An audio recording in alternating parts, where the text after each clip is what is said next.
I was listening to a video by Let's Be Frank,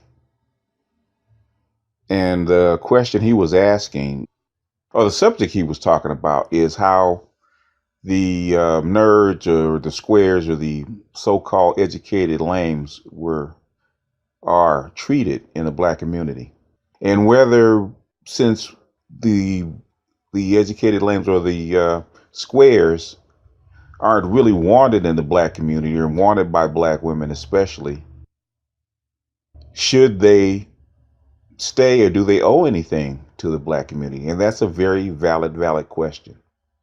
And, for once, I'm stumped because I really don't know.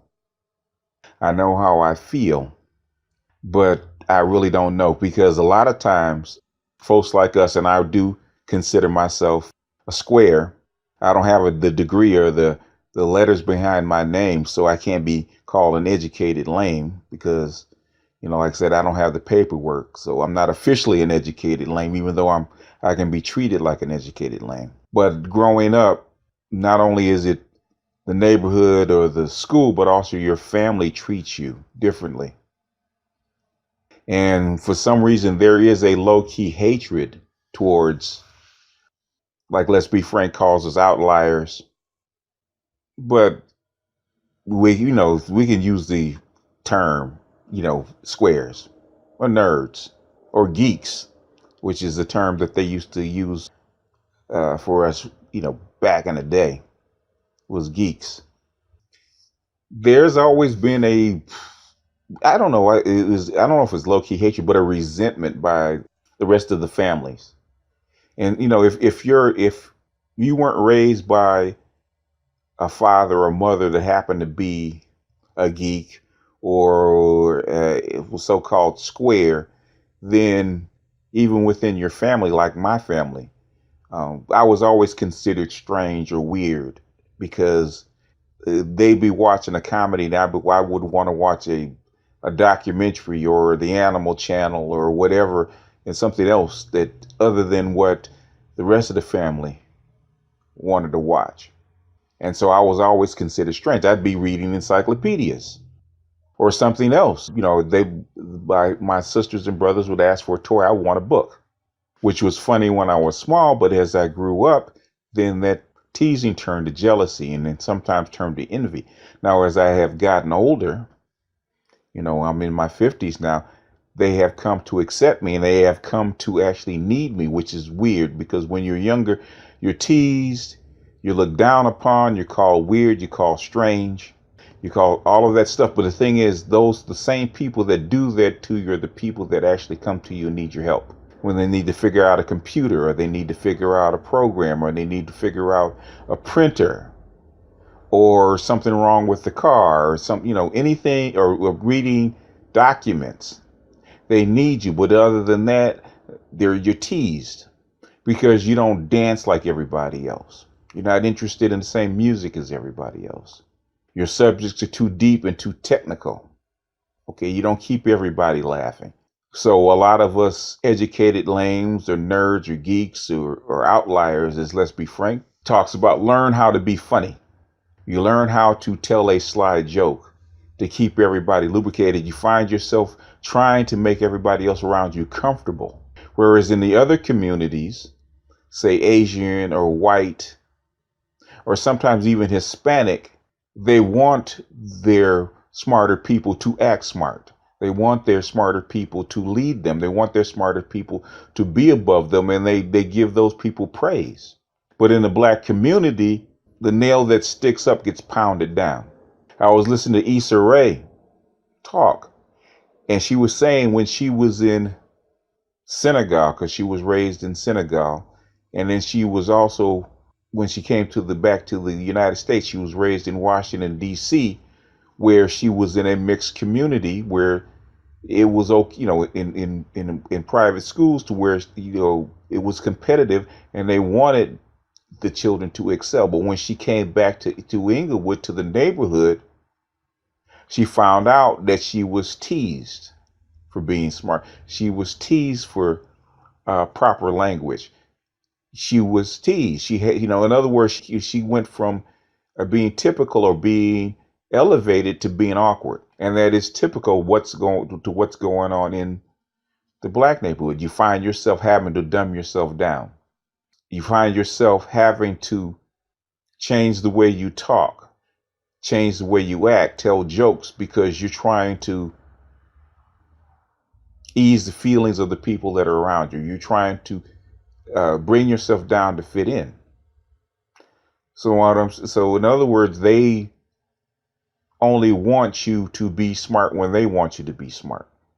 They want you to read the books that they're reading or watch the TV programs that they're watching. They want you to use words that they can understand because they don't want to raise themselves up. And that's part of what's going on in the black community. Black women are notorious for that. I can't tell you how many girlfriends that I've had will in person put me down for being smart or knowing something or calling me strange or calling me weird to family. But to their girlfriends, they'll brag or they'll laugh at you because you're a square, because you're smart, because you don't talk about what women actually want to hear. You can't entertain them. You can't bring yourself down to the level to entertain them, because basically if you are an educated lame, a nerd, or whatever it is, you do have to bring yourself down to the level to entertain them. And that's what a lot of educated lames and nerds, black nerds don't understand. They think that because in one segment of your life you're praised for being smart and you're pushed to be smarter, it's the opposite direction when you get involved with a black woman, and a typical black woman especially.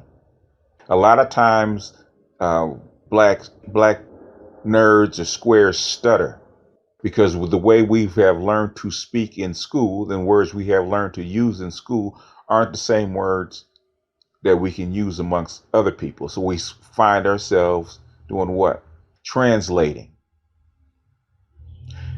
Picking out words that aren't going to be too big or too offensive to the people that quote unquote are regular or hip. And every now and then you'll see the glazed looks in their eyes when unintentionally you pop out a word that you use all the time but they've never heard of, and their eyes glazed over. Or if you're in a crowd, they look at each other funny. And you're trying to figure out how come they're looking at you funny. You don't realize that you've thrown out a word that they don't understand. So the question is, and I don't know the answer to it, should the squares, the outliers, the educated lames, the geeks, the nerds, the black nerds, stay in the black community, even though that you're not respected, you're not wanted, and then you're low-key hated by not only the community, but the women that you're involved with. And the only time that you're respected or liked or basically tolerated, because that's basically it, they're tolerating you, is when you're bringing money. When you bring in money into the community, you're bringing jobs into the community, you're actually doing something for them. So since you're doing something for them, they will tolerate you. Like a black woman will tolerate you. Black women will tolerate you if you're giving her the lifestyle that she thinks she wants. If you give her the granite countertops and the spiral staircase and the big house and the luxury automobile, she will tolerate you, which is what Top Sergeant Willie P constantly talks about. Well, you niggas have to get on their grind and put her in a big 4 or 5 bedroom house that's 3,000 square feet with granite countertops and the tile that matches the color in the car. She's pushing the big Benz, because only then and only then will she do what you ask, and she will tolerate you. What Sergeant Willie P is not understanding is that black nerds or black educated lames want the same thing that everybody else wants. And it's something that Crystalline Kerrigan says all the time, and I've heard it oft repeated by a whole bunch of black women. And I think that black educated lambs, quote unquote, should basically do the same thing and adopt the same language. Black educated lambs, the nerd or the outlier should do what? And I've heard of Obsidian say the same thing too. He just said it in his podcast. They should go where you're celebrated, not tolerated. You should have a woman and have a community that celebrates who you are and what you can do genuinely, and not tolerate it because what you can provide them. I can't tell you how many times I've been in a conversation with a black woman or a black woman that I'm banging, and because you're knocking boots with her and you blowing her back out, she will tolerate you. So you're in a deep conversation for something you just learned and you're excited about it, and you start running it down to her, and the only thing she can say is that's deep. Translation for I don't understand one word that you've just fucking said. So I know there's a lot of times that that black men, or especially black squares, will get frustrated because you can't talk to anybody in the black community. You're constantly trying to figure out a way how you can explain things to them, so that's just so you can have a conversation, which is not too bad amongst your friends. Even your ghetto brothers on the street, man. If it's a topic and you happen to be explaining something, he wants he wants the information. He's just gonna say, hey man, break it down to where I can understand it. And even they can actually get into the conversation. But a black woman will get mad at you. She'll think what you're saying and what you're talking about is boring. She'll think what you're saying about Deutsche Bank or Brexit or the Hillary Clinton emails is boring because it's not the Housewives of Atlanta. It's not Love and Hip Hop. It's not Being Mary Jane or Empire. It's not How to Get Away with Murder. If you're not talking about her hair, her nails, her local problems that she has with work, or the latest song on the radio, it's boring. So even though you're in a relationship, basically you're alone. So you find yourself listening more than talking. So that's why that's why you're starting to see the leaving or the rebellion of the educated black man, the upper class black guy, or the squares. Even working class black men are leaving. I hear it all the time. I was just listening to the Bitter Truth show. They think you hate women because you're complaining about your needs. Because you need a woman that you can actually trust, that you can actually work with, that you can actually be with. You don't want to get married and have sex once a week. So then you have to find extra money and work extra hard because now you have to support not one woman, but two women while she goes fuck somebody else for free. But that's another rant that I'm going to go on. But I'm not going to do it in this one. But that's the question of the day. Should the educated brothers, should the capable brothers stop being what Obsidian calls community eunuchs for the black community that doesn't like you? It'd be one thing if they liked you. It's one thing if they appreciated you. And sometimes they don't even tolerate you. You're the butt of every joke. If you listen to black relationship coaches, the women that talk about black relationships, you're the butt of the joke. You're the do nothing nigga. You're the no fucking nigga. You're the boring guy. You're the guy that's not exciting. You're the guy that's not this, that, or the other. You name it. That's like you're the lame nigga. That's a low key hatred for you. So my thing is, why should guys like us or guys like you, because I'm old now, it doesn't matter to me anymore. But for young guys that are squares, for young guys that are the educated lames, why should you build a legacy in a community that can't stand you? They can't stand you. The women can't stand you.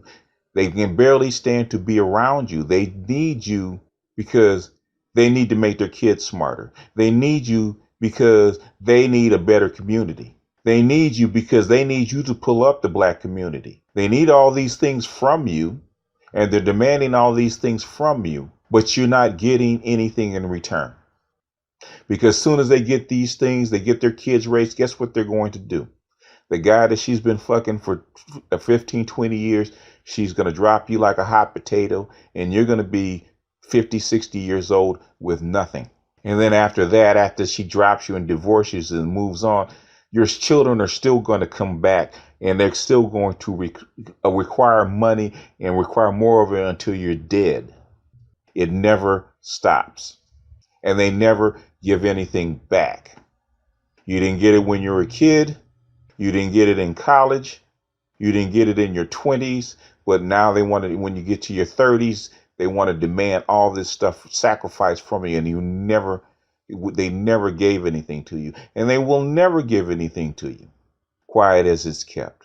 That's why Tia San Johnson says 80% of the guys he knows that are on that level, that are professors on that level, they are with non-American black women. I wonder why that is. And he's not the first educator or first person on that level to say the same thing. Is it time for the talented 10th, as Du Bois calls us, to just let them go? I don't know, but that's the question of the day. With that, I'm going to leave you guys to it. Thank you for your indulgence. This is BGS out.